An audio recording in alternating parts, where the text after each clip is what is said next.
Já esta linha aberta, hoje vamos analisar a ação intentada pela Procuradoria-Geral da República contra o Credit Suisse e as empresas do grupo Privinvest e seus agentes relativamente às dívidas ocultas. A Procuradoria da República procura então que os tribunais declarem que a garantia dada por índicos pelo Estado moçambicano não constitui uma obrigação válida, legal e execuível. E pede então a decisão desta garantia e a sua entrega ao Credit Suisse para o seu cancelamento imediato. Vamos então, este vai ser o nosso assunto. Eu vou cumprimentar aqui o meu painel. Boa noite a todos. O Abdul Nardin, Jorge Matino, Baltazar Fael, Fernando Lima. É com os quatro então que vamos analisar os contornos desta ação da Procuradoria-Geral da República, que vai um pouco ao encontro daquilo que algumas organizações da sociedade civil já tinham começado a desencadear de não pagarmos as dívidas. Se vou começar aqui pelo Baltazar Fael, que é do CIP, o CIP liderou esta campanha. Depois de toda aquela hostilização que houve, o CIP sente que finalmente se faz jus à sua posição ou não? Boa noite, obrigado. Boa noite aos telespectadores. É preciso dizer que o CIP sempre teve uma posição, que é uma posição coerente e que mantém essa posição, portanto, até hoje. Nós sempre achamos, por aquilo que eram os elementos que iam surgindo, daquilo que foram, portanto, os contornos desta dívida, que havia alguma coisa de ilegal na sua contratação. Sempre dissemos que era preciso investigar isso, era preciso responsabilizar as pessoas envolvidas e que nos parecia na altura, sem termos ainda muitos elementos como surgiram com o indictment ou a acusação feita pelas autoridades judiciárias americanas, que veio trazer mais elementos ainda para que o CIP continuasse a manter a sua posição. Ora, esta ação que a PGR toma neste momento é representação do Estado moçambicano e é preciso aqui entender este conceito de Estado. Estado somos nós também, os cidadãos. Quer dizer que de alguma forma ouviram aquilo que era o nosso apelo, ou que é o nosso apelo, e a Procuradoria partiu para esta ação. Temos várias ações aqui que estão a decorrer, digamos que em simultâneo. Temos a que está a decorrer, portanto, junto do Tribunal Administrativo, temos esta que já começou com a detenção dos arguidos e agora temos uma ação civil.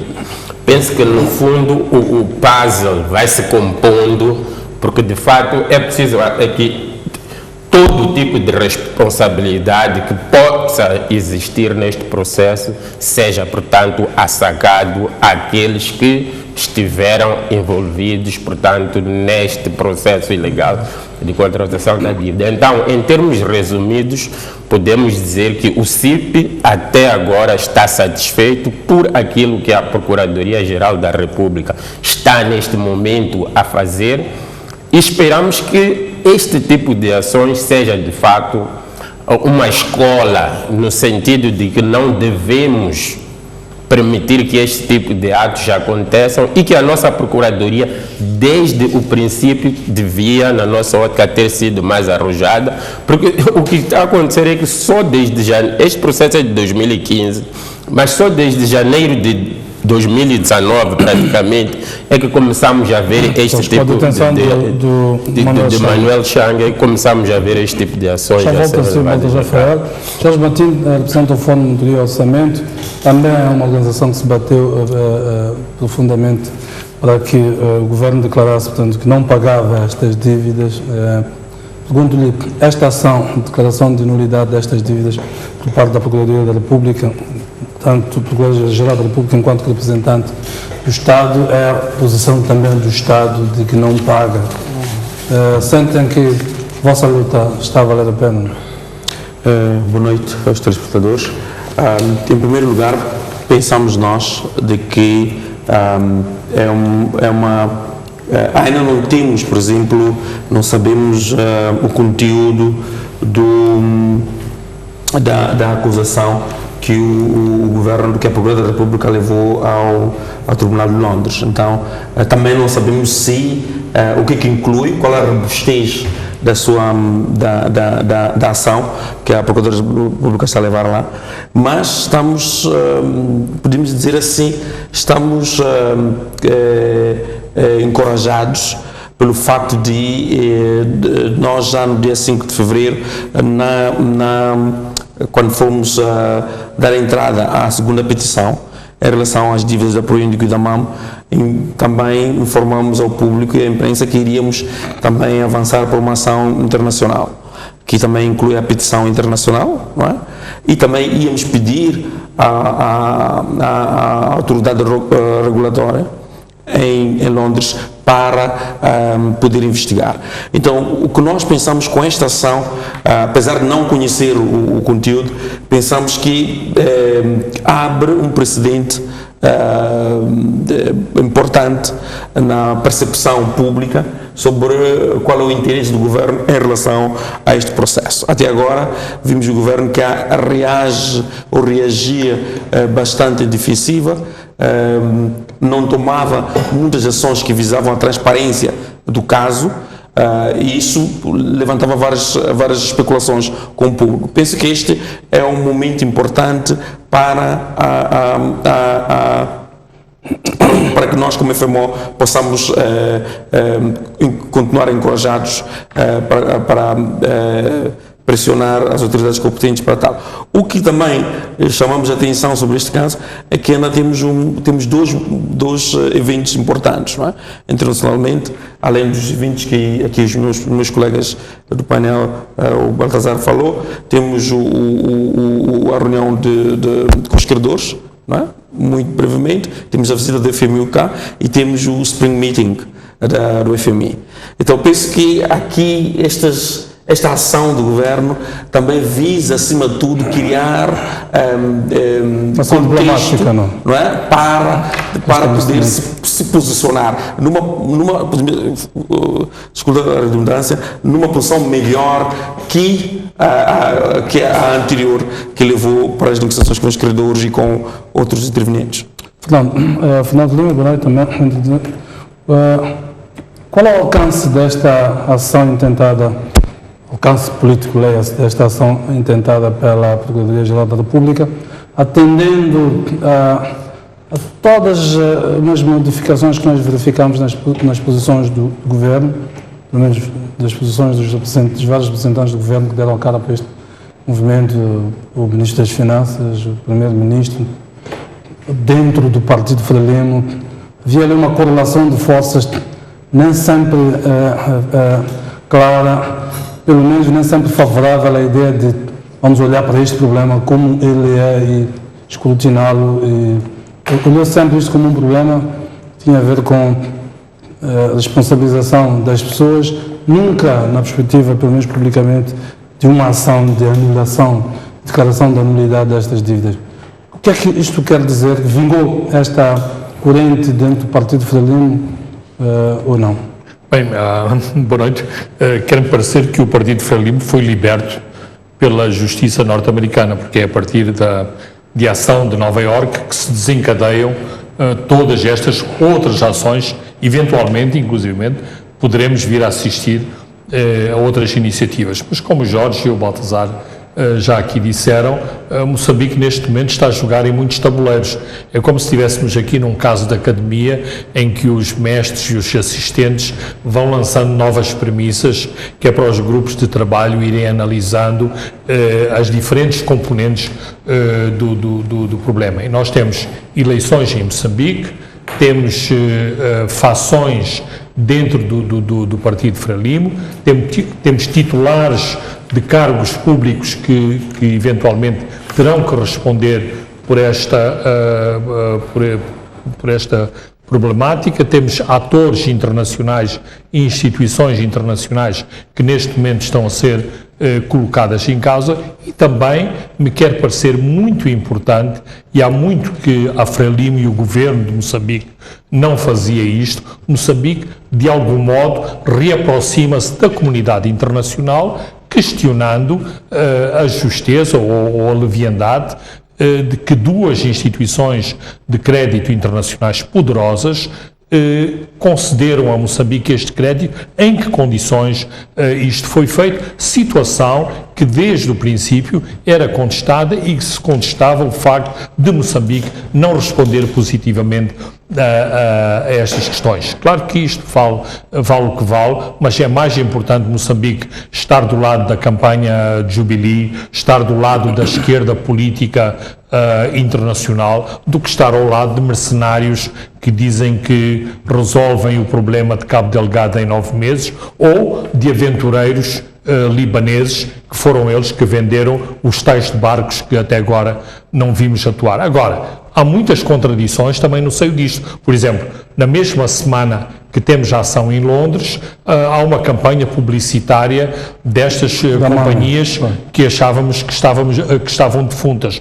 O Ministério das Finanças tem uma posição meio dúbia, que é sempre, parece que aquele complexo que somos pobrezinhos, mas temos que pagar, mesmo que uma parte dos moçambicanos, incluindo no Partido Frelimo e incluindo no Governo, se questionem se devemos pagar uma coisa que foi à partida uma fraude. Portanto, é muito complexo, mas quer-me parecer que a Moçambique, a PGR, a Frelimo, está a dar os passos, finalmente, está a dar os passos certos e na direção correta e também, em última análise, correspondendo a uma expectativa popular em relação àquilo que de odioso sempre se considerou ser todo este problema das dívidas e de como as dívidas foram contraídas. Quando eu perguntava qual é o alcance disto, porque na mesma semana em que há este anúncio da Procuradoria-Geral da República, Tomás Salmão, que é, como se sabe, membro da Comissão Política, dava uma entrevista à televisão pública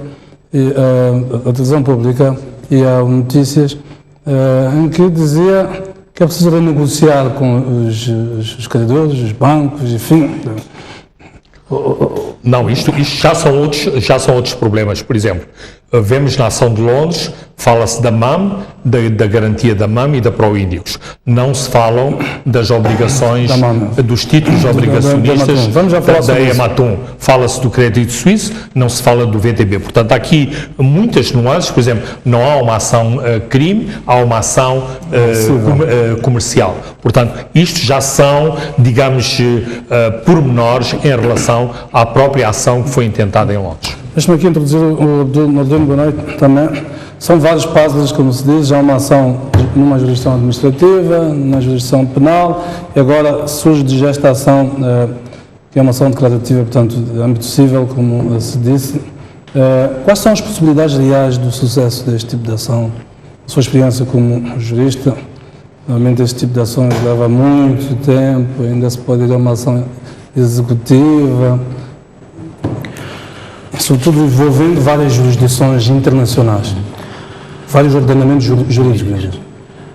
Muito boa noite, Jeremias. Também cumprimentar os meus colegas do painel e estender os nossos cumprimentos aos telespectadores que estão acompanhando-nos desde as suas casas.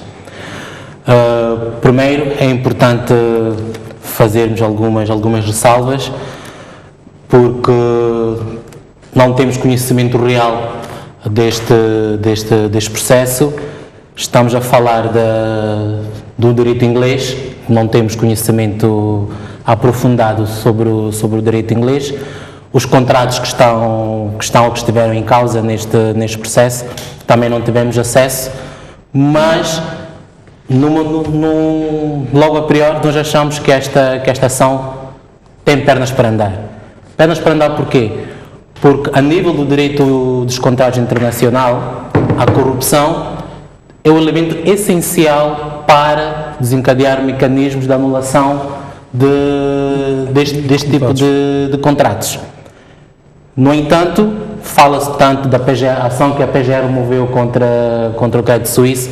É importante também estabelecermos aqui balizas em termos de legitimidade, porque não foi a PGR quem assinou estes contratos e quem constituiu as garantias soberanas do Estado, mas sim foi o Ministro das Finanças na altura, em representação do Estado moçambicano, Daí que o correto a ser dito é que o Estado moçambicano intentou uma ação contra o crédito suíço. Questão da legitimidade das partes, Exato. na verdade. Exato, Assumindo que a Procuradoria representa o Estado.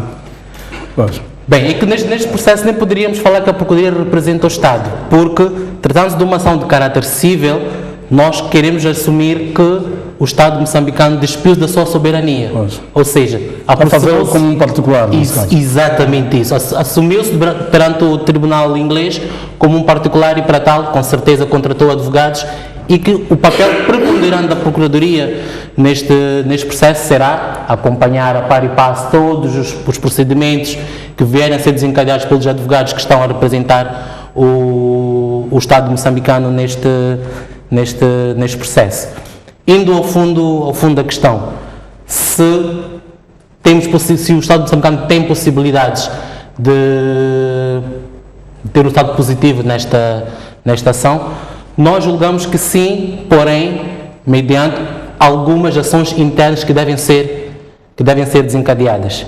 Isto porque, por sorte, o próprio Tribunal, o High Court de Londres, o Supremo Tribunal de Londres, em 2017, já esteve a julgar um processo similar a este, que diz respeito A Malásia, né? à Ucrânia. A Ucrânia, exato.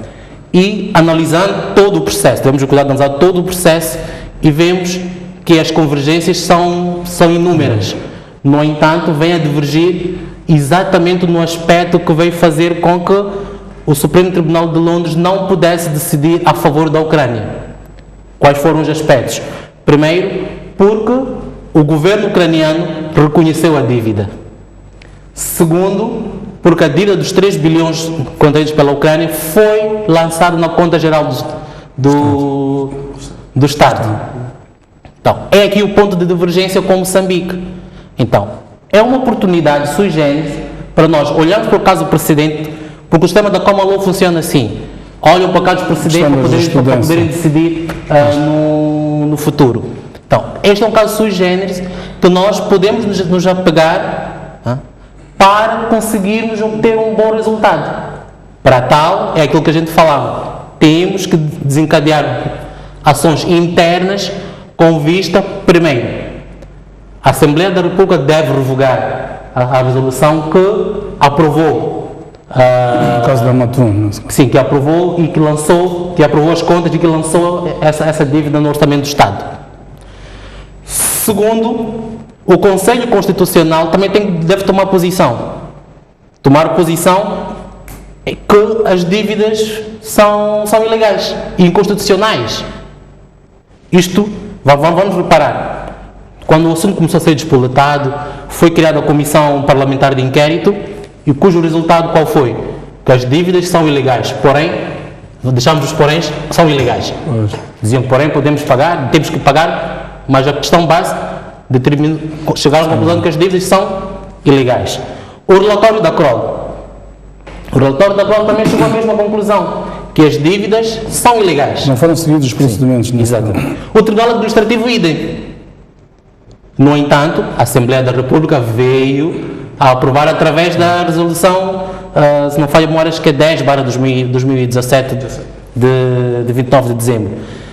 Internamente, Moçambique deve tomar estas medidas, porque a declaração de nulidade tem que ter uma premissa. Eu não posso ir ao Tribunal de Londres pedir que seja declarada a nulidade das garantias contraídas, uma coisa emitidas pelo Estado moçambicano, enquanto internamente nós ainda não resolvemos o nosso problema. Nós temos que, o governo primeiro tem que se distanciar. As dívidas são ilegais e nós distanciamos-nos disto.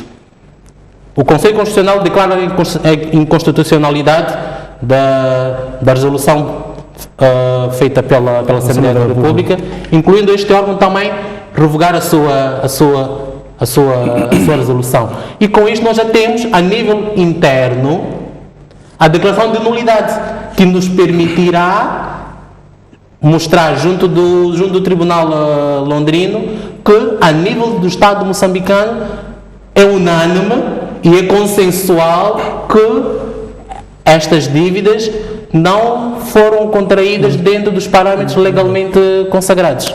Muito bem, Baltazar, volto a si. Queria colocar exatamente isto. No comunicado da Procuradoria não se menciona o VTTB. Queria ouvir a sua análise, porque é que acha que não se menciona, e a abordagem que já foi iniciada aqui pelo Nordin da dívida que foi nacionalizada pelo Estado, portanto foi em que houve emissão dos títulos de dívida pública por parte do Estado, que é a da Ematum. Qual é a abordagem que acha que nós devemos ter como Estado relativamente a esta? Sim, eu acho a forma de atuação tanto dos nossos órgãos judiciários como do próprio Estado parece-me que é uma atuação que começa de uma forma e o sentido é sempre de negar que existe isto, existe aquilo, e depois com o desenrolar dos acontecimentos as coisas vão aparecendo e começamos a dizer que já podemos analisar, já podemos ver o assunto desta e daquela forma. Neste momento, o que me parece, e também achei bastante estranho, é como é que estamos a falar de dois bancos que emprestaram dinheiro e acredito eu que os procedimentos, se calhar, foram violados por ambas as instituições, não tenho muito conhecimento, mas parece que está-se a dar muita ênfase aqui ao Credit Suisse e estamos a esquecer que existe um outro banco também que está envolvido, portanto, neste mesmo processo. Não será pelo facto de já haver elementos, provas, por exemplo, decorrentes da acusação americana, porque se lembram, a acusação americana ela é omissa completamente relativamente ao VTTB. Ela está à procura de defender os interesses aqui, e, portanto, dos investidores americanos. Portanto, é legítimo que esta acusação americana se centre naquilo que ela pretende defender de per si.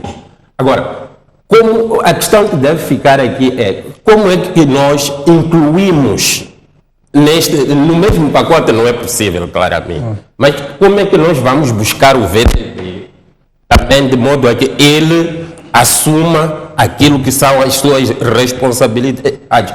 Como é que os investidores que colocaram dinheiro neste banco estão a agir consoante este processo em concreto que está a ocorrer neste momento contra o Credit Suisse? Eu penso que os elementos no que diz respeito ao VTB ainda não estão a aparecer. Nós estamos a conseguir descortinar, porque tem que ser os cidadãos que se sentem prejudicados, as entidades que se sentem prejudicadas. Estávamos aqui a falar da questão da legitimidade e mesmo na questão de Londres, a primeira coisa que um tribunal faz quando vai resolver um processo é olhar para a legitimidade das partes. Então, é preciso verificar o que é que estão a fazer os investidores do VTB ou empresas ou outras entidades que se viram lesadas, portanto, neste processo. Sendo certo que o VTTB é um banco russo que se rege por lógicas totalmente próprias também, exatamente, próprias lá, que também não conhecemos, nem conhecemos muito bem a forma de funcionamento dos bancos britânicos e muito menos a lógica de um funcionamento de um Estado como portanto, o Estado russo. Portanto, o que eu penso é que, quanto a esta questão do VTB, nós ainda vamos continuar a esperar. Por quanto tempo, não sei, porque tem que, de fato, alguém tentar ação. Agora, o Estado moçambicano, até que ponto é que tem legitimidade para impulsionar o funcionamento da justiça russa, se assim se pode dizer? Também não sei até que ponto é que isto pode conduzir a alguma ação concreta. Fernando, queria ouvir sobre o VTTB. Que tipo de abordagem? Bem, a questão é a seguinte: o VTB é chamado a colação no âmbito de alguma cooperação a nível de defesa e segurança entre Moçambique e Angola. E, portanto, era preciso cobrir uma parte destes financiamentos para este projeto securitário e havia um exemplo de um crédito sem garantias a Angola por parte do VTB, e é aí que o VTB entra na equação moçambicana. Portanto, o VTB nunca foi considerado em termos de empréstimos em termos de paridade como o Credit Suisse ou o First American Bank, ou, portanto, uma instituição bancária ocidental. Este foi o começo do envolvimento do VTB com Moçambique. Depois, Moçambique, apesar de não ter relações tão intensas com a Rússia, tem um passado de relacionamento com a Rússia e o caso VTB já foi inclusivamente abordado entre o governo de Moçambique e o governo russo. Depois há também um pendente que é a dívida militar de Moçambique, do tempo da guerra, à própria União Soviética. Então, todas estas questões colocam o VTB num outro patamar. Inclusive, já foi abordada a possibilidade, quer de VTB, quer de outros tomadores russos, assumirem esta dívida de Moçambique, que, no entender desses bancos, não seria uma grande dívida. E, portanto, Moçambique... Acha que será mais uma abordagem política, portanto? Para já tem sido essa abordagem que tem sido feita em relação ao VTB. E, por outro lado, também temos a questão, que já foi aqui referida, que a própria justiça norte-americana singularizou o Credit Suisse. Portanto, a nossa Procuradoria, em termos estritamente do ponto de vista legal, sente-se mais confortável em lidar com o Credit Suisse, tem muito mais de documentação disponível para invetivar contra o Credit Suisse e todos os outros agentes que estiveram associados ao Credit Suisse, nomeadamente os 3 banqueiros, mais a Privinvest e as associadas à Privinvest, nomeadamente a Abu Dhabi Mar e a Logistics International. Portanto, todas as empresas que providenciaram os serviços para as três empresas. Jorge, também queria ver a sua opinião relativamente a esta abordagem do VTB. Se partimos do pressuposto de que a matéria probatória da PGR é aquela da acusação americana, com essas limitações que se colocam relativamente ao VTB, pode significar que não temos muito para onde pegar o VTB, será isso?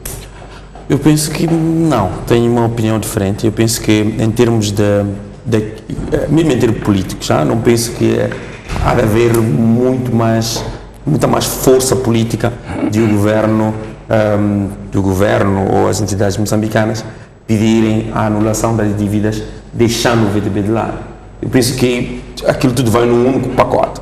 Até pelos vários elementos de conexão. Então, em princípio, não temos como, aqui, ao nível interno, separar as coisas. Eu penso que mesmo a própria Imatu, pela acusação americana, mostra, como foi todas as evidências, que também está colado ao problema do Illicit Funds Flow, do Bribe Act, tudo isto está aí colado. Agora, o que eu penso que vai ser um fator importante a nível internacional é poder saber, porque não acreditamos, pela forma de atuação deste negócio, que o VTB vendeu para os bondes para os russos. Não é? Então, não é muito provável que os bondes ficaram na Rússia. É muito provável que os bondes foram para outras praças ao redor do mundo. Então, não penso que o VTB, neste momento, o que eu acho, praticamente, pelo aquilo que eu tenho lido do que acontece nesses mercados financeiros e pela experiência de ter passado um tempo na Rússia, é de que pode ter havido uma negociação prévia entre os americanos e entre Moçambique e a Rússia. Não é? Eu penso que há uma negociação prévia em relação a isso, porque neste momento o que estamos aqui, eu penso que é também um fator importante aqui, este caso americano é o primeiro, mas vem ainda muito mais casos. Se formos a ver o nível, aqueles que se beneficiaram deste negócio, não são só os americanos, os cidadãos-americanos. Existem vários casos lá. Temos o caso, por exemplo, mesmo da Noruega, onde o fundo de pensões também é um dos acionistas que tem uma grande parte do seu investimento também aqui. Então, penso que é preciso, neste momento, não fechava o caso do VTB como um caso perdido. Eu penso que estão à espera de um melhor momento para poder ele ser trazido ao lume. Jorge, não é um caso perdido, é um caso que merece uma abordagem diferenciada. Uma abordagem diferenciada, mas o que é importante agora ter em conta é que em Moçambique será muito difícil, por exemplo, que Moçambique vá a Londres e possa dizer que não, nós estamos a dizer que é ilegal o que nós pedimos de dinheiro à Credit Suisse e não o que pedimos do FTB. Eu penso que é muito improvável que essa arquitetura do caso possa vingar lá. Então, estamos a guiar aquilo que a Procuradoria está a dizer-nos, na verdade. Sim, mas temos que ter em conta que, por aquilo que se sabe,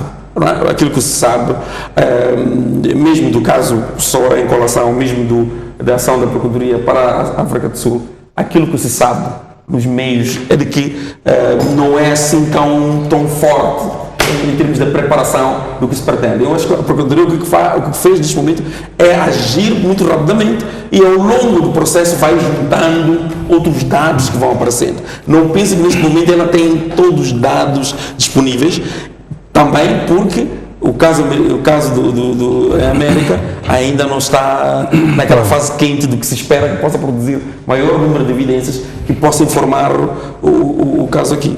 Eu não sei como é que funciona o direito inglês, o Dina que é advogado, mas normalmente nos processos como estes, de ações declarativas, é preciso juntar os elementos, todos eles no início, portanto não se permite ir juntando elementos, a menos que sejam elementos chamados estas provas supervenientes, mas pronto, estamos a falar de realidades diferentes. Completamente distintas.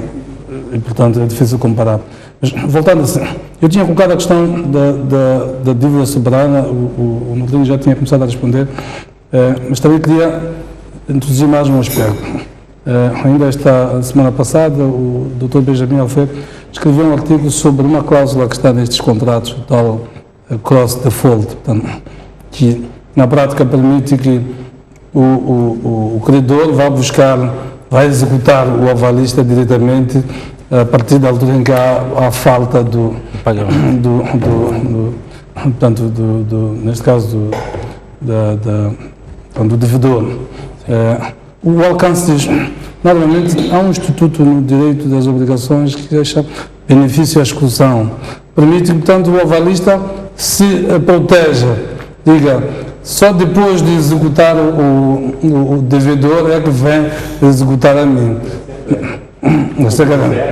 Pois, como é que, na sua opinião, foi possível negligenciar uma coisa tão básica, sobretudo num Estado que se afirma como que já faz, que é uma prática, portanto, avalizar negócios desta dimensão? Tudo bem. Nós não queremos acreditar na ingenuidade dos credores. Não queremos acreditar na ingenuidade dos credores por uma simples razão. O Estado moçambicano deixou de pagar a dívida já há algum tempo. Não é uma situação recente. E da mesma forma que atualmente é Moçambique que está a desencadear todos os mecanismos jurídico-legais, incluindo judiciais, para declarar a nulidade destas garantias, poderia muito bem os credores também desencadear esta ação de execução contra o Estado moçambicano. No entanto, eles incorriam dois riscos. Primeiro, é que para mover esta ação contra o Estado moçambicano, deveriam colocar dentro do processo todos os elementos que serviram de base para a contração desta... Suportes documentais. Exatamente, desta dívida. Algo que eventualmente não interessa. Porquê? Porquê que não interessa? Aí é que está o problema. Não interessa porque, nos termos da lei inglesa, bem como no Supremo Tribunal de Londres, os processos são públicos. Ou seja, tudo viria à tona. Então. E aí iria-se descobrir que, na verdade, Moçambique não foi de todo ingênuo, porque ele, como banco, ou como credor, devia ter efetuado a due diligence, pedir todos os documentos de suporte, nesse caso, do devedor, e, no meio do processo, ele seria despolitado, seria descoberto que eles, como credores, não fizeram isso. E por não terem feito isso, qual seria o resultado? Eles não iriam ter nenhum resultado positivo com a ação. Por isso interessa a eles próprios negociar. Exato. Por isso, para eles, é melhor negociar ao invés de recorrer ao tribunal competente, que é o de Londres, para executar o Estado moçambicano por incumprimento das suas obrigações. Ou seja, na verdade, iríamos descobrir que a origem destas dívidas teria mais benefício para os próprios credores, entre aspas, falo das individualidades administradores que estiverem envolvidos neste não vamos tratar de negócio, porque também não houve negócio nenhum. Estas dívidas claramente têm origens criminosas, claramente. Então, eles não teriam interesse em abrir o próprio buraco pelos próprios e só enterarem-se, percebe? Volto à questão das dívidas soberanas. Fernando, qual é a abordagem relativamente às dívidas soberanas assumidas pelo Estado moçambicano? Tem os nossos bondes. Bem, ainda dois pormenores importantes em relação a esta argumentação de avançar contra um processo contra o Estado moçambicano ou não. Por um lado, há uma atitude, digamos, estática da parte do governo que nunca disse que não pagava, ou seja, até há pouco tempo a posição era sempre vamos negociar, vamos pagar mais tarde ou mais cedo, por isso mesmo que muitas vezes há aqueles ataques contra o Ministro das Finanças. Por outro lado, há pelo menos 3 bancos moçambicanos que compraram esta dívida. Ora, se Moçambique disser não pago, e isto é um pormenor a ser seriamente considerado, pode afundar, ou pelo menos esta era uma das abordagens aqui há um ano atrás, portanto, afundar estes três bancos moçambicanos que compraram Esses títulos estão nas imparidades destes bancos. Exato. Agora, em relação à dívida e em relação a todo o debate da dívida soberana, e isto também não compete ao Estado moçambicano, mas aos oponentes do Estado moçambicano.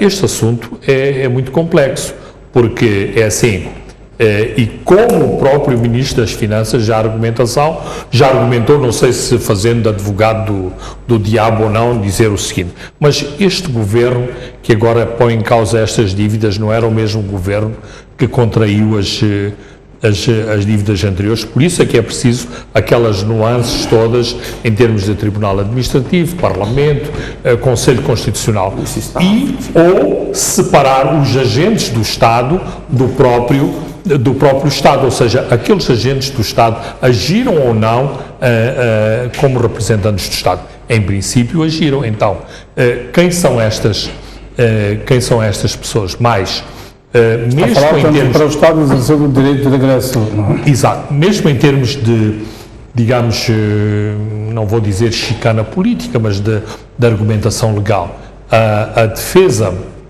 ou a nossa contraparte pode chamar a Londres para testemunhar o antigo chefe de Estado moçambicano. Em que circunstâncias o senhor, como chefe de governo, contraiu estas dívidas, o Estado que representava contraiu estas dívidas. Portanto, há muitas nuances aqui em relação à questão desta dívida que têm que ser exploradas, que vão certamente ser exploradas e que mais lá para a frente todas essas questões vão ter que ser escalpelizadas. Para além, e o Jorge já levantou aqui um bocadinho o véu desta questão, toda a problemática em relação ao FMI, em relação ao cálculo do estoque de dívida incobrável, que é extremamente importante e que pode alterar a nossa posição em termos de dívida sustentável ou dívida insustentável, abrir a porta para um programa ao abrigo do artigo 4º ou, eventualmente, inclusivamente, ajuda monetária do próprio FMI para Moçambique. Baltazar, que tipo de abordagem para a dívida soberana? Tendo ela os mesmos pressupostos da outra? Sim, eu penso que de alguma forma a posição de Lima é defensada. Acho que nós partimos de uma situação em que vamos, e eu sempre vou dizer isto porque é o que me parece, sempre vamos partir das mesmas situações em que partimos primeiro de certo tipo de pressupostos, aceitamos, não aceitamos, depois sempre vamos caindo nesta situação. Olha, na minha ótica, a dívida soberana, neste momento, se é essa questão que eu me quero colocar diretamente, ela é assumida pelo nosso Estado exatamente por causa desta... Acho que havia aqui uma tentativa de proteção dos próprios agentes envolvidos, em que nós não sabíamos de fato quem são as pessoas que estão ali. Então era necessário proteger uns dos outros, etc. Hoje parece que as pedras estão a ser atiradas, portanto, de todos os lados. Agora começamos a ver que as pessoas a quererem se livrar um pouco deste processo, e nós acabamos aqui por começar a descobrir que, afinal de contas, isto não foi um processo muito bem articulado desde o seu início, exatamente, não foi um processo muito bem articulado, porque as coisas vão aparecendo e nós vamos verificando de fato que a própria inscrição destas dívidas na conta geral do Estado era no sentido de salvar aqui algumas pessoas, de serem, portanto, também cujos nomes de alguma forma virem à tona e nós conhecermos de fato quem são estas pessoas. Hoje o único caminho que eu vejo é de fato declarar estas dívidas como dívidas que não são soberanas, não são do Estado moçambicano. Mas a pergunta que eu me levanto é como é que nós fazemos isto? A Conta Geral do Estado já foi aprovada e ela não prevê só a questão de receitas ou pagamentos de dívida. O próprio Estado, o seu funcionamento, depende da aprovação desta conta. E tem lá muita coisa que nós não, se calhar, partimos para um processo de derogação, derogar parcialmente a Conta Geral do Estado, porque não concordo com algumas, penso que a própria sociedade civil está a partir para uma situação de anular toda a Conta Geral do Estado. Ora, anular toda a Conta Geral do Estado significa, de alguma forma, parar o funcionamento do próprio Estado moçambicano. Então, é preciso que a gente saiba separar isto. E a questão que o Jeremias também levantou até certo ponto, que eu defendo, até pode se achar um bocado absurda, é que, de fato, o valor que foi de forma ilícita obtido através destas dívidas comprou alguma coisa. Isso nós não podemos negar aqui. Alguma coisa existe. Algum patrimônio. Exatamente. Então, se o Estado moçambicano não quer aparecer também como caloteiro, na minha ótica, temos que saber negociar estes aspectos. Claro, há questões também ligadas à transferência de tecnologia, como se diz, que são difíceis de calcular, portanto, dentro deste processo. Mas nós, alguma coisa temos aqui, é preciso avaliar esse patrimônio. O que é que ele vale e o que é que nós devemos pagar e depois partir para as situações claramente daquilo que é o direito de regresso que o Estado moçambicano tem para com aqueles que agiram, portanto, de forma ilícita, enganando, portanto, o próprio Estado. Jorge, a abordagem que tu tens, o Estado assume esta dívida soberana, mesmo tendo os mesmos pressupostos da anterior, da outra, mesmo havendo esses elementos que o Estado pode dizer, bom, eu quando aprovei a dívida ao nível do Parlamento como soberano, não sabia desses elementos todos que estão a surgir. Sim, o Ministério das Finanças emitiu um documento onde ele diz que faz uma diferença de dívida soberana titulada e diz dívida sindicada garantida. Ele diz que a única dívida soberana titulada diz que é a de Matum, não é? E que tem problema tudo e que está em poder de muitos investidores. Depois diz que a dívida sindicada garantida é aquela titulada pelas empresas que o Estado figura apenas como garante. É para índices. Porque legalmente é assim como está. Legalmente é assim como está. Porque estas ainda não foram nacionalizadas. Esse é o contexto. Sim. Mas nós sabemos, nós como FMO submetemos a anulação das dívidas inscritas, também só para comentar ao Baltazar, inscritas na Conta Geral do Estado. É muito claro aquilo que a sociedade civil está a pedir. É a anulação da inscrição das dívidas. Não é? Quer do Ematum, quer da MAM e da Prointo.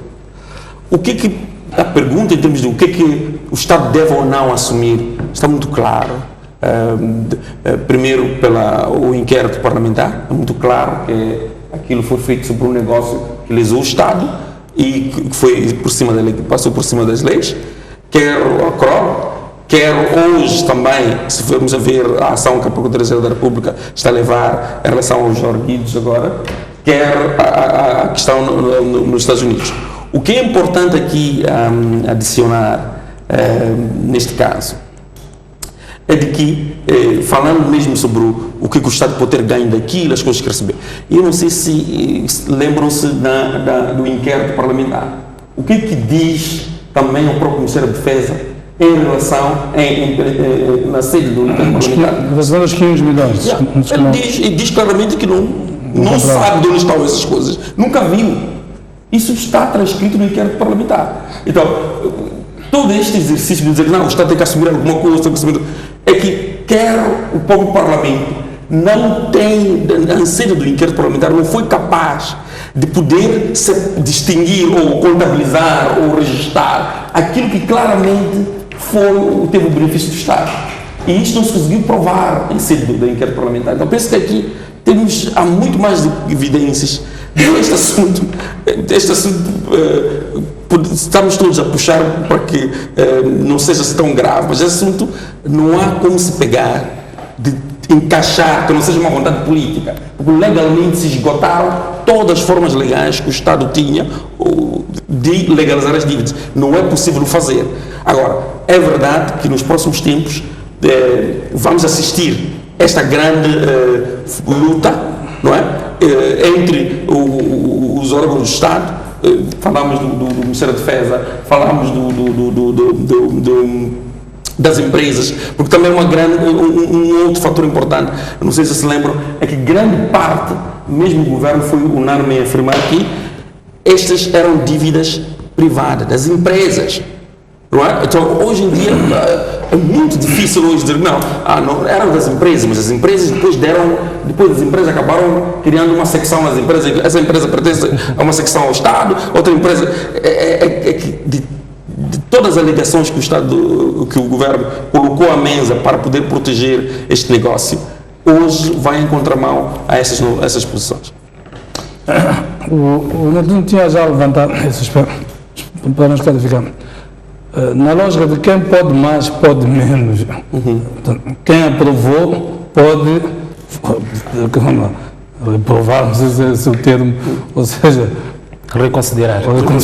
Pois, relativamente à decisão que foi tomada. A questão que eu coloco é, há duas dívidas, no caso são três. Percebemos que o fundamento das três é a mesma, houve corrupção. E no caso da Ematur, ainda mais grave, pela acusação americana, percebeu-se que o objetivo não era aquilo. Era tirar mais dinheiro para distribuir. Ou seja, faz sentido que o Estado, nessas circunstâncias, diga, bom, como já esta é soberana e tudo, sabemos que é corrupta esta dívida, o que se disse que ia se comprar, não se comprou, o objetivo não era aquele e tudo, mas só pelo mecanismo formal da sua aprovação, então devemos assumi-la. É isso que faz sentido isso. Eu penso que neste momento, Jeremias, não penso que Moçambique está em condições de poder separar as coisas. Não é? Os níveis de acusações que o Tribunal faz são muito graves em relação àquele todo negócio. E me parece a mim que o Estado, nós a agirmos dessa forma, criamos um precedente, não é? Que isto não vai terminar. Vivemos 4 anos de uma crise profunda. E é preciso trazer aqui uma outra questão. O Estado precisa de ir à praça e buscar os outros 2 bilhões para o ONH. E não pode o fazer nas condições em que nós estamos. Então, não é resolvendo uma parte disto que vai reduzir o peso da dívida para ir buscar mais dinheiro. Não vai ser possível fazer isso. Então, penso que já durante os últimos 4 anos demonstrou-se quanto mais tempo levamos, as consequências se tornam muito mais difíceis de lidar com elas. Eu penso que é preciso agir com muita rapidez e com bastante clareza para que não haja esta divisão entre estas dívidas. Podemos assumir essas, aquelas, não faz sentido. Tendo em conta, como disse o Lima, temos muito mais possibilidades de que este caso resolvido possa ter consequências diretas, bastante profundas no mercado financeiro moçambicano. Nós tivemos a abertura da sessão da Assembleia da República na última semana discursos bonitos das três bancadas, no sentido de é preciso responsabilizar os infratores disto, mas ninguém falou do papel das instituições. Um dos poderes mais importantes que nós temos aqui é o poder legislativo. Portanto, ele ficou em cima do muro relativamente ao seu papel. Faça isto, mas eu vou ouvir os vossos comentários sobre isso. Deixe-me começar a ouvir os nossos telespectadores sobre o assunto. Tem em linha já o primeiro. Boa noite. Muito boa noite. Boa noite, por favor. Gabriel Mfundido. Sim.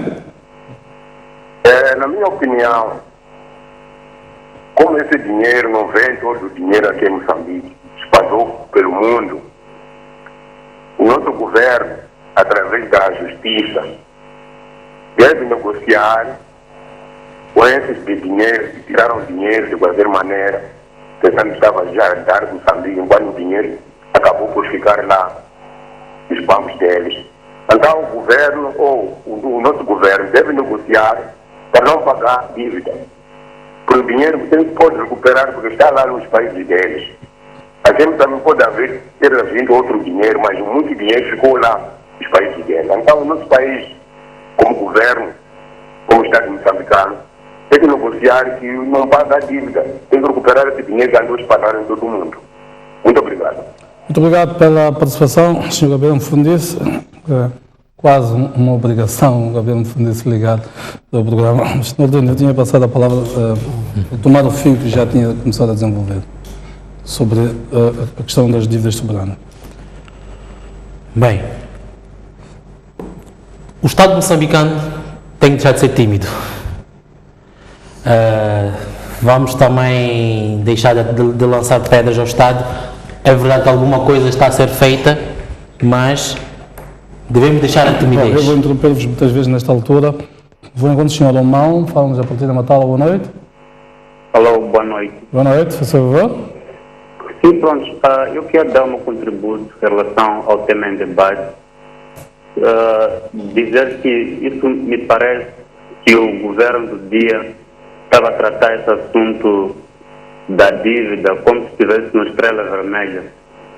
Ou por outra, a fazer um negócio tão caricato e que foi a prejudicar mais de 28 milhões de moçambicanos. Na minha opinião, mais do que prender ou não aceitar a dívida, etc., é responsabilizar todos esses que fizeram parte deste negócio igual ao negócio da estrela, Spamanina, etc. E depois de responsabilizar, para que sirva de exemplo das futuras gerações. Um outro dado também interessante, é importante frisar aqui, que os cabecilhas dessa dívida que se fala em Moçambique não são jovens. Então há um crédito aqui que tem que colocar aos jovens. O jovem moçambicano hoje em dia é tido como o culpado de muitos erros que têm acontecido. Também temos que trazer uma outra componente, dizer agora que tem uma geração, que são os nossos pais, que endividam, hipotecam o nosso futuro e o futuro dos nossos próximos filhos, dos nossos filhos, e colocam em uma situação caricata. No entanto, esse é o momento em que todo o povo moçambicano é chamado à consciência, a refletir que o governo que nós temos hoje não quer o benefício do povo moçambicano, mas sim o benefício dos seus próprios bolsos. Muito bem, muito obrigado, Sr. Romão. Vou interrompê-lo, quero dar oportunidade ao máximo de telespectadores possível, peço desculpas por isso, mas a sua ideia já estava clara. Mantemos então a linha para ouvirmos outros telespectadores. Vou-vos pedir então para irem falando neste intervalo, tentando ser concisos. Conforme dizíamos, o Estado moçambicano tem que deixar a sua timidez. Timidez porque vamos analisar o pedido formulado nesta ação civil. Deixe-me só ir ao Xaxai, vamos se calhar atender mesmo os telespectadores nesta altura. Falamos a partir do Xaxai, Sr. Adélio, boa noite. Boa noite. Sim, faz favor. Em primeiro lugar, saudar os painelistas aí, o Jeremias, e estou a acompanhar atentamente este programa, dizer que o Estado moçambicano deve deixar de se comportar feito crianças. Então, não deve responsabilidade. Existem pessoas que contraíram a dívida e sejam responsabilizadas. Tanto que a dívida institucional está aprovada. Que se responsabilizem as pessoas, que façam o repatriamento do patrimônio desses sujeitos. Vai-se avaliando se há possibilidade de se vender, que se venda. Porque essa dívida está a sufocar os moçambicanos, está a hipotecar o país. Há crianças e grupos que ainda vão ter que passar dificuldades enquanto as pessoas existem. E a dívida está clara que é inconstitucional. Por que o Parlamento tem que incorporar essa dívida no orçamento do Estado? Esse coisa que estão a tentar agora de tentarem uma ação civil contra a Grecia. Eu não quero acreditar que isso possa ter, na verdade, sucessos de eximir a responsabilidade. Porque eles já assumiram a dívida. Obrigado. Muito obrigado, Sr. Adalberto. Falamos a Produtos Xaxai, mantemos a nossa linha aberta para atender mais telespectadores. Já voltarei então aos meus convidados aqui. Não sei se temos alguém em linha. Bom, não tem ninguém em linha. Espero que desta vez possa completar a sua ideia. Sim. O Estado moçambicano não deve assumir a dívida. Esta é a questão de base. O Estado não deve assumir a dívida. E isto parte do princípio daquilo que falámos logo no início da minha intervenção. O Conselho Constitucional deve declarar a inconstitucionalidade da resolução da Assembleia da República. A própria Assembleia da República deve reconsiderar a sua resolução e o Tribunal Administrativo, obviamente, após algum mecanismo judicial a ser desencadeado, também deve tomar o mesmo posicionamento. Um posicionamento em bloco das instituições de justiça? Sim, ou seja, o Estado moçambicano lava as mãos, diz: eu não vou compactuar com ilegalidades. Não compactuo com ilegalidades.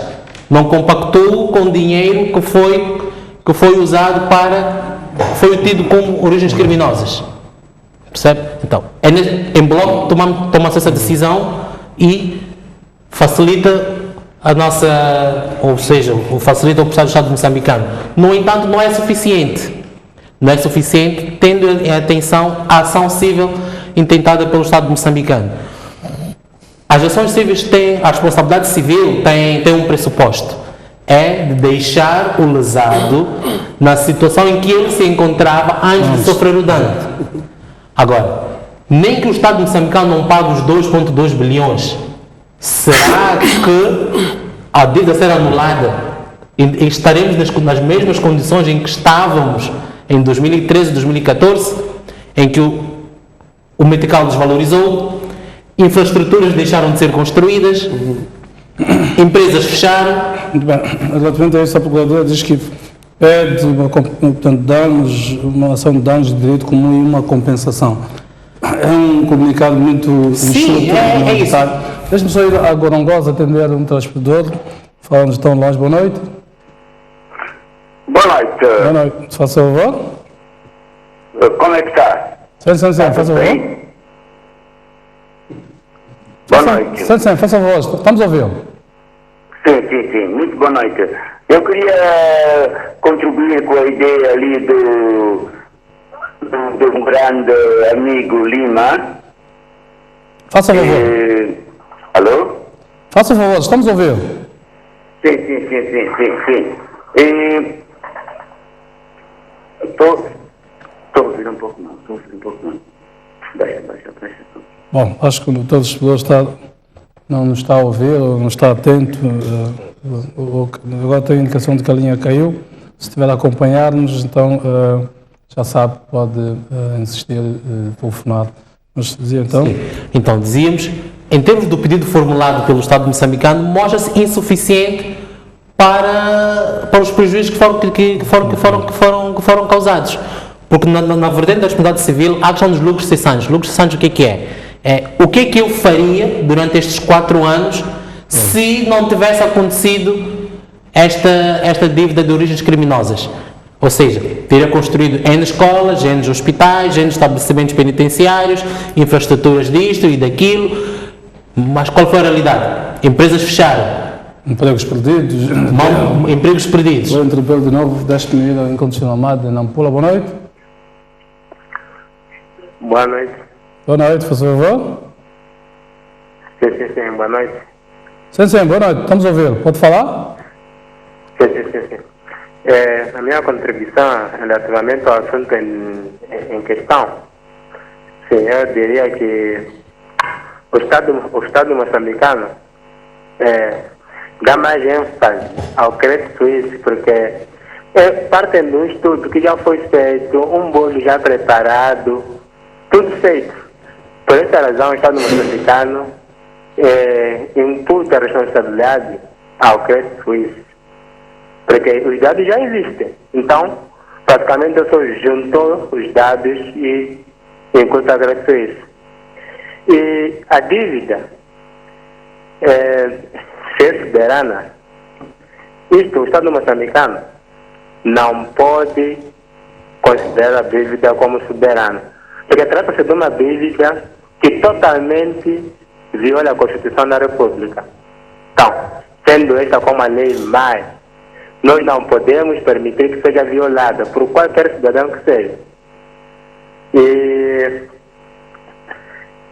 outro ponto, eu gostaria que o Estado moçambicano voltasse à Assembleia da República para revogar a dívida, tornar inconstitucional, retirar do orçamento do Estado, porque isso tem uma supercarga de nós não conseguimos carregar o peso, está acima do nosso peso. Essa é a contribuição que eu tive. Boa noite. Muito bem, muito obrigado, Sr. Amado. Falamos a partir de Nampula, como eu interrompi, falava da questão dos lucros cessantes, danos emergentes. Exatamente. Então, analisando o pedido formado pelo Estado moçambicano, não nos quer parecer que toda a responsabilização vai cair apenas sobre o Banco Suíço, porque na verdade houve quem do lado do Estado moçambicano que legitimamente esteve a representá-la neste processo da contração das dívidas, também tem a sua cota parte na sua responsabilização. Este processo já começou, na verdade. Pronto, começou, não começou, mas é importante que também haja essa responsabilização civil. Nós estamos ainda no âmbito da ação que foi desencadeada pelo Estado moçambicano junto do Banco Suíço. Então, a responsabilidade... Vou interromper de novo. Deixe-me ir ao encontro de um telespectador que nos fala na condição de anonimato a partir de Vilanculos. Boa noite. Sim, boa noite. Sim, faz favor. Sim, eu gostaria de contribuir um pouco. Exato, faz favor. O debate está muito tenso.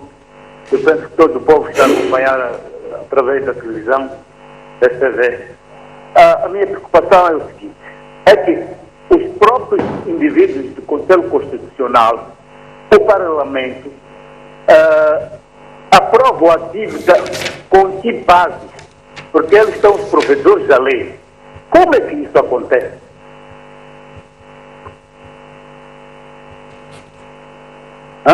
Ok.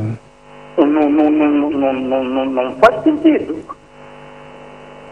Essa pergunta quero deixar. É complicado quando é uma instituição que tutela a legalidade, que prova uma coisa ilegal. Esses indivíduos, eu acho que todos estão metidos nessa brincadeira de sufocar o povo, meter o país para o caos. Desculpa lá. Muito obrigado, penso que está entendido a sua ideia. Vamos então manter a linha aberta para mais alguns telespectadores. O Nordino levantava alguns aspectos. O Fórum não teria orçamento, sei que meteu uma petição ao Conselho Constitucional, até hoje ainda não há resposta. Não? A primeira já estamos em 380, quase 90 dias. A A segunda já estamos há quase um mês, não é? Desde dia 5 de fevereiro, em que estamos à espera da resposta.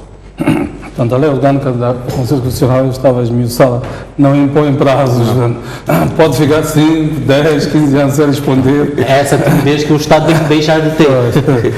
Vamos ver enquanto o Sr. Marcelino fala-nos a partir de Nampula, é isso, não é? Que ele manda. Boa noite, Sr. Marcelino. Sim, boa noite. Boa noite, faz favor. Sim, eu queria participar um pouco sobre esse debate. Exato, faça favor. Sim, queria dizer o seguinte, que o governo normalmente tem de voltar para o Parlamento, revogar aquela dívida e responsabilizar os infratores. Não podemos defender pessoas que já são conhecidas. Isto vai levar ao nosso país a uma pobreza que nunca vai terminar. Então, se o governo não voltar ao Parlamento, é momento de dar oportunidade à oposição ganhar espaço através dessas pessoas. Então, não gostaríamos de revogarmos até agora. Obrigado. Muito obrigado, Sr. Marcelino, por essa questão. Enquanto aguardamos outros telespectadores, uma questão aqui que eu vou levantar ali. Durante este assunto todo, uma das questões que saltou à vista é que a Procuradoria queixava-se de aceder à informação, de receber informação de parte dos outros países, outras jurisdições. Ou seja, que não existem acordos de cooperação jurídica e judiciária entre Moçambique e muitos desses países. A questão que se coloca é um país que mostra que, pelo menos, enuncia um grande compromisso de combate à corrupção, há acordos que era suposto termos aqui, acordos, sobretudo com países com quem há muito movimento e, no entanto, não temos esse coisa.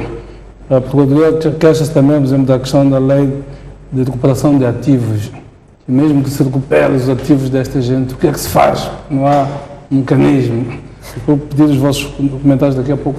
Vou atender o Sr. Elias, fala-nos a partir da Matola, é isso, não é? Sim. Boa noite, Sr. Elias.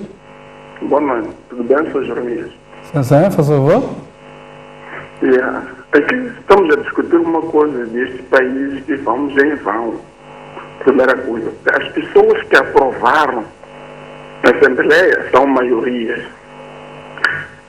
E os dirigentes do próprio Estado moçambicano são da Frelimo. Isso é duas coisas. E a Procuradoria, a Procuradora já esteve no ano passado na Assembleia a dizer que não tinha capacidade de aprender as pessoas, porque alguns países não estavam a fornecer dados e as dívidas foram contraídas fora do Moçambique. Eu admiro tanto hoje quando ele aprende isso na Procuradoria, porque são as pessoas que têm a capacidade dessa dívida. Então, isto é uma novela mexicana que estamos a assistir. De verdade, o que tem que acontecer tem que ser um outro Estado, não esse Estado. Se o Estado está preso na África do Sul, está preso porque, de facto, o pronunciamento do próprio Bushiri que disse que ele não tem nada a ver de aprender, porque Moçambique não tem nenhuma dívida. Então, que deixa o Estado vai para os Estados Unidos, deixa de andar a prender as pessoas, e os Estados Unidos vai resolver. Se haver outras pessoas que são capazes, porque o Estado é que é o principal. Estão a gastar mais dinheiro porque tem que de voltar para Moçambique, aumentar mais dívida para Moçambique. Por que não deixam o Estado ir para lá para resolver? É lá para ser ouvido. Se ele não é o dono do problema, tem o Presidente da República, tem o Primeiro-Ministro, tem o Governo, há um dinheiro também resolver que isto. Se for um gajo ladrão de galinha, neste momento já teremos resolvido o problema. A dívida não foi contraída em Moçambique, foi fora. Que deixam todos aqueles que são procurados lá nos Estados Unidos irem para os Estados Unidos resolver. Porque todos já vamos discutir, porque a Assembleia aprovou, a Procuradoria, o Conselho Nacional, não sei lá o quê. Isto é uma novela. Mas deixa as pessoas irem para os Estados Unidos irem resolver o problema lá, onde fizeram as dívidas. Nós não temos dívida em Moçambique. Está claro isso aí. A Procuradoria, a dona Bustir, se demite dessa função, ele não é capaz. Já demonstrou que não é capaz. Mesmo essa novela que ele está fazendo, de prender este, isso é uma novela para nós moçambicanos. Então, ele deixa os Estados Unidos fazer o processo, vai o Xande, resolve lá. O Xande é para ser ouvido. Só se gastaram muito dinheiro, pagar aqueles advogados, já fica tudo, não sei lá o que. E eles agora querem que o Xande volte para Moçambique ser julgado. Nós não temos uma dívida, o Xande não nos roubou nada. Nós não roubamos nada dos Estados Unidos. As pessoas que foram roubar dinheiro lá, que vão resolver lá. Muito bem, muito obrigado, Sr. Elias, dar a sua opinião muito vigorosa, muito vinda do fundo do coração. Na verdade, este é o sentimento generalizado. Quando olhamos para as contas, o balanço das nossas contas, estão lá inscritas, ainda há pouco o Jorge estava a ler, estão lá inscritas. Bom, vamos atender o último telespectador desta noite, falamos da condição do anonimato. Boa noite. Muito boa noite. Boa noite, por favor. Eu tenho dois aspectos aqui a referir. Exato. Bom, o presidente Guebuza, quando da sua ascensão ao poder, elegeu a corrupção como um mal a combater. Vilipendiou a governação do presidente Chissano. Mas foi no mandato dele que justamente se verificou o grande escândalo da corrupção. Até que ponto é que nós podemos tirar as lições dos seus discursos? 2. Não estou muito informado sobre a questão dos bancos. Ouvia falar dos bancos, que era o VTB e o Credit Suisse. O que é feito do VTB, do banco VTB? Também não vai ser processado? Muito obrigado e boa noite. Muito obrigado. Foi o nosso último telespectador. Lima, vou pedir aí. Há uma primeira questão, sobretudo, que fez o telespectador aqui. Eu acho que é interessante, vou pedir a todos que se pronunciem. De facto, historicamente, os casos mais gritantes de corrupção são estes que foram registrados nos últimos anos. Eu acho que o CIP fez um trabalho relacionado com a custo da corrupção, com números e tudo. Mas, Fernando, queria que respondesse essa questão e aquelas que eu coloquei da ausência destes acordos com países. Bem, uma das coisas que, por exemplo, a Procuradoria argumenta, e penso que argumenta corretamente, e não é só a Procuradoria, é que para a própria Procuradoria agir precisa da colaboração de outras instituições. Por exemplo, precisa de dinheiro do Ministério das Finanças. Uma parte de toda esta ação internacional empreendida pela Procuradoria só foi possível com fundos disponibilizados pelo Ministério das Finanças.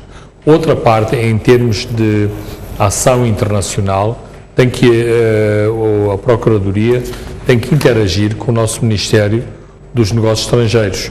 Por exemplo, penso que há muita gente na Procuradoria a roer as unhas porque não sabem se todos os tratados com a SADC já foram ratificados ou não.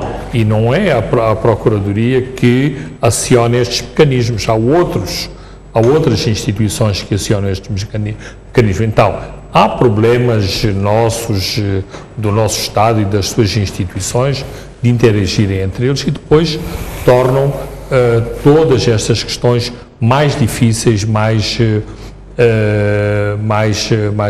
complexas. Mas em termos de corolário, eu penso que a questão fundamental e importante aqui, não sei se as celas destas pessoas que estão detidas já têm televisão ou não, mas a mensagem de todos os telespectadores neste programa foi de que as pessoas deviam ser responsabilizadas, aqueles que estão detidos, os que eventualmente possam ainda vir ser detidos, ou aqueles que este processo determinar que foram responsáveis de todo este grande problema que teve as consequências que estamos todos a pagar, nomeadamente com a desvalorização da moeda, com o empobrecimento da vida dos moçambicanos, dos seus salários, do custo de vida. E isto não é uma telenovela mexicana, isto é um problema bem mais grave do que a telenovela mexicana. Baltazar, o seu comentário relativamente a estes acordos de cooperação jurídica e judiciária com os outros países, esses acordos que não ratificamos, ou alguns deles ratificamos, mas não desencadeamos os mecanismos para que eles entrem em vigor. Esta lei de recuperação dos ativos fala para o Procuradoria-Geral da República.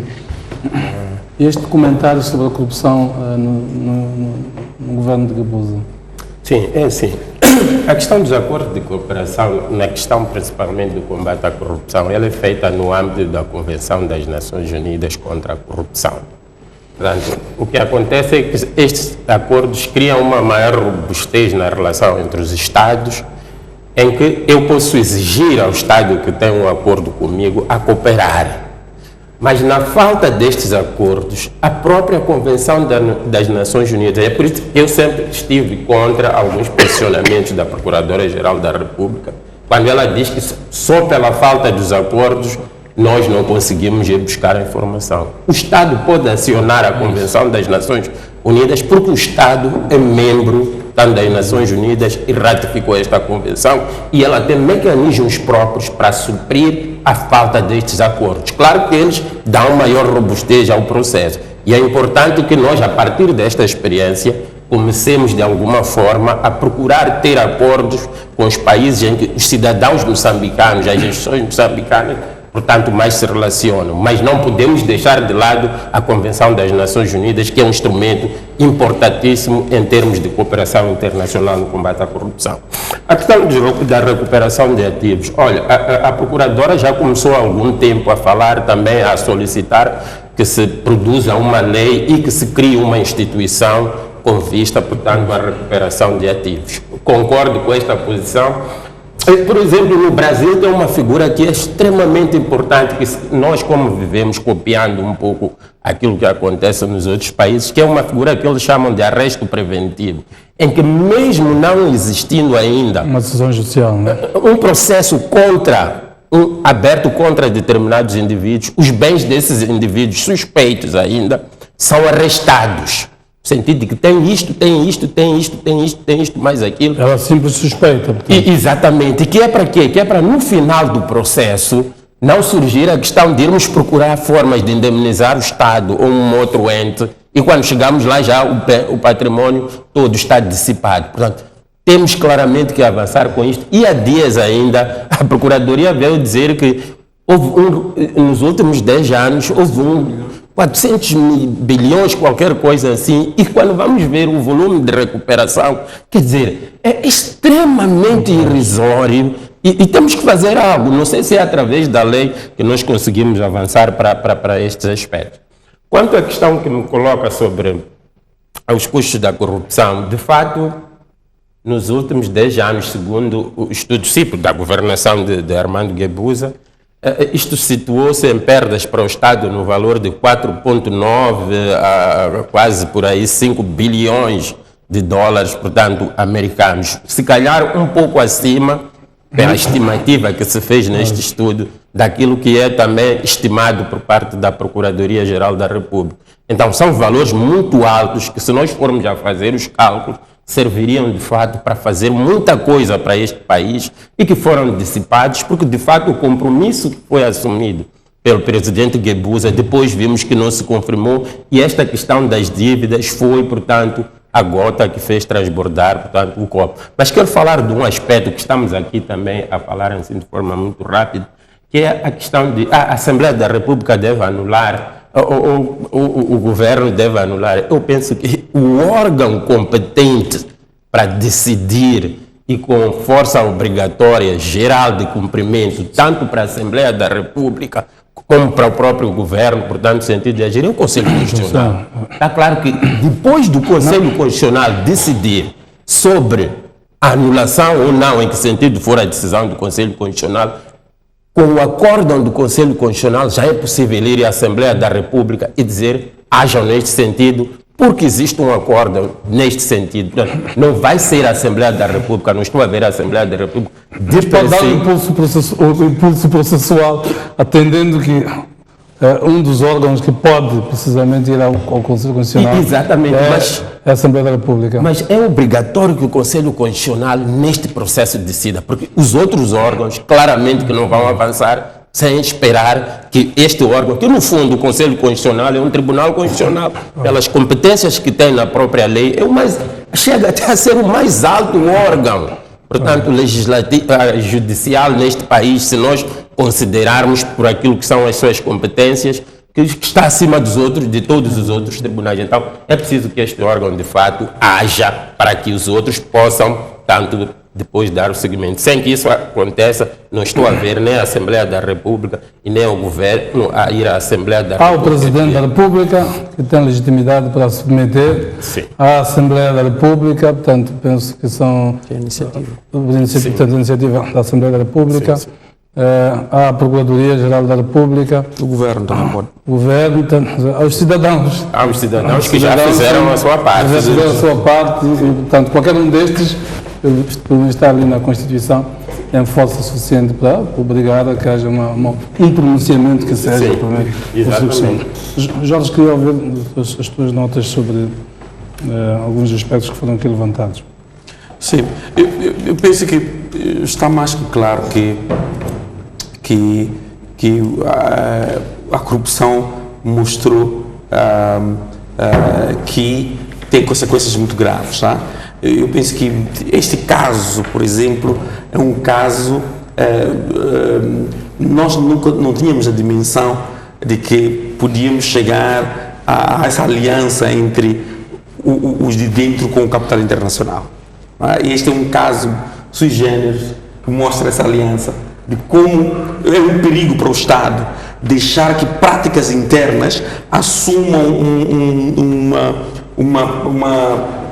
se institucionalizem sob o risco de pôr em causa a própria soberania do Estado. Tá? Esta acho que é uma lição muito importante. Agora, o que não fica muito claro deste enredo todo é o que é que estamos a fazer para prevenir que um caso futuro aconteça. Neste momento, se vermos até as entrevistas que andam aí do agentes do Estado, por exemplo, a defenderem esta nova iniciativa de buscar o dinheiro nas praças internacionais para investir no gás, não é? O discurso é o mesmo, é uma iniciativa privada, mas são empresas do Estado. Não é? Então, não se consegue discutir quais são os mecanismos, não é? Que o próprio Estado, o próprio Governo podia propor, o próprio Parlamento podia propor, desde que se fez o inquérito do inquérito parlamentar, não houve nenhuma iniciativa de lei ou de outro tipo de mecanismos para que as lacunas que foram lá identificadas, algumas por ausência, outras por fraqueza de lei e das instituições, pudessem serem melhoradas. Uma e outra, o processo de contratação da avalização das dívidas, há uma melhoria legislativa significativa nos procedimentos. Portanto, agora a avalização é aprovada ao nível do Conselho de Ministros. Portanto, já não é o Ministro das Finanças que sozinho assina, foi uma melhoria. Há mudanças na lei das empresas públicas, um assunto que passou um pouco ao lado de toda a gente, mas na nova configuração das empresas públicas, a tutela sectorial ela foi abafada, é quase inexistente. Nós temos agora um super-ministério, que ainda não é ministério, que se chama IGEP, que lidera as empresas públicas por excelência. É uma mudança que é significativa, mas não teve aquela reprodução e esta desresponsabilização, entre aspas, das áreas sectoriais sobre as empresas públicas, até que ponto isso vai, de facto, trazer mudanças relativamente a isso. Sei que foi uma enorme discussão mesmo dentro do Conselho de Ministros, que esta lei voltou 7 ou 8 vezes e tudo, portanto, não havendo consenso. Mas não foi muito publicitado o assunto. Sim, mas é aí onde que as coisas começam a se mostra a força. Não é? Porque que as instituições são fracas e porque que os detentores de casos abusam das instituições. Uma lei desta natureza, propostas desta natureza não são de discussão privada, devem ser de discussão pública, porque acima de tudo elas também, as leis têm funções didáticas, as funções do governo têm uma função didática muito forte. E acima de tudo também, é preciso também da sociedade civil e de outros atores ter inputs que possam dizer, porque as consequências da corrupção, as consequências da fraqueza dos seus Estados não têm um impacto só na atuação dos agentes do Estado, tem um impacto muito grande na sociedade. Então é aí, eu penso que é aí onde que se deve apostar mais em fortalecer, primeiro, criar condições para que o debate seja público, que esta informação seja de amplo debate, permitir que as pessoas possam contribuir de uma forma responsável para o melhoramento das instituições. Bem, vou pedir aqui o Nordino comentar relativamente à questão dos acordos internacionais na área da corrupção, de algumas destas leis. Eu vi o seu comentário.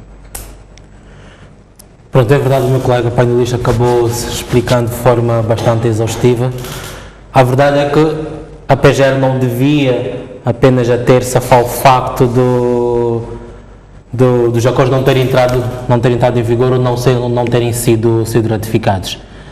Podia desencadear muitos outros mecanismos para obter as informações que necessitava, ao invés de, conforme em algumas circunstâncias eu vinha a referir, ao invés de choramingar-se naquele comunicado que é a falta de cooperação.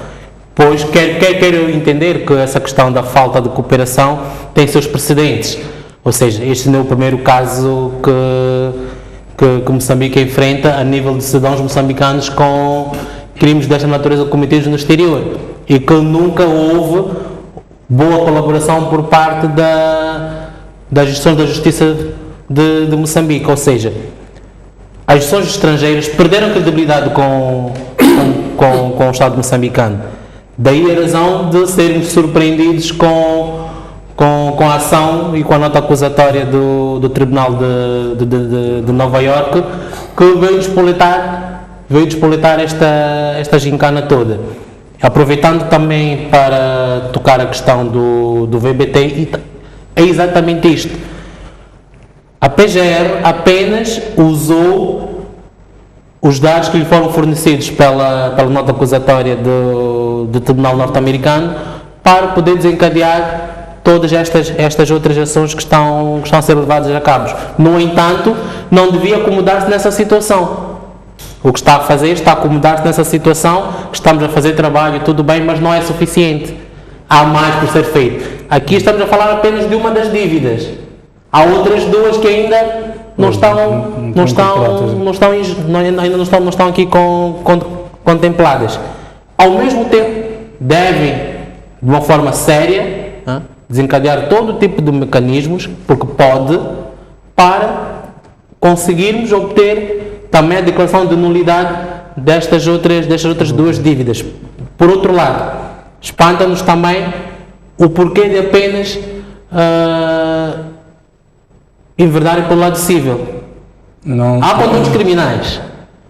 Não sabemos muito bem qual é o Instituto da Responsabilidade Criminal por parte de pessoas coletivas. A própria argumentação aponta mesmo nesse sentido. Okay. Então, há necessidade também de ser desencadeado este processo de caráter criminal. No entanto, em qualquer num dos processos, teremos alguma sanção. Em que aspecto? Vamos supor que o Moçambique consiga declarar a nulidade destas garantias e por conseguinte não vai pagar as dívidas. A verdade, muito ou pouco, há bens que estão em Moçambique. O que é que se faz com esses bens? O que é que se faz com esses bens? Se a gente não paga a dívida, mas temos bens, então caímos simplesmente sem causa. Então, ou seja, todos nós estamos a andar sobre um piso de vidro. Todos perceber a declaração da nulidade da dívida e como se chama, o ressarcimento pelos danos. Entra-se num processo executivo, parte destes bens podem ser vendidos para ressarcir o governo moçambicano. Estou aqui numa hipótese hipotética. E que é importante esclarecer que, convenhamos, é difícil reparação o dano que foi causado ao Estado moçambicano. Se não, impossível. Nós não estaremos nunca em condições de apresentar-nos como como estávamos antes desta. Ou seja, esperamos que no futuro próximo esse seja um caso de estudo e ficará marcado para a história económica e financeira do país, para evitar que num futuro próximo ou distante possam ser cometidas as mesmas ilegalidades. Muito bem, vamos terminar por aqui. Quero agradecer a vossa presença por estes vários inputs que foram retirados aqui deste debate. Os nossos telespectadores também dizemos o nosso muito obrigado por nos acompanharem. Na próxima terça-feira voltaremos a encontrar-nos aqui em termos de linha aberta. Boa noite. Até lá.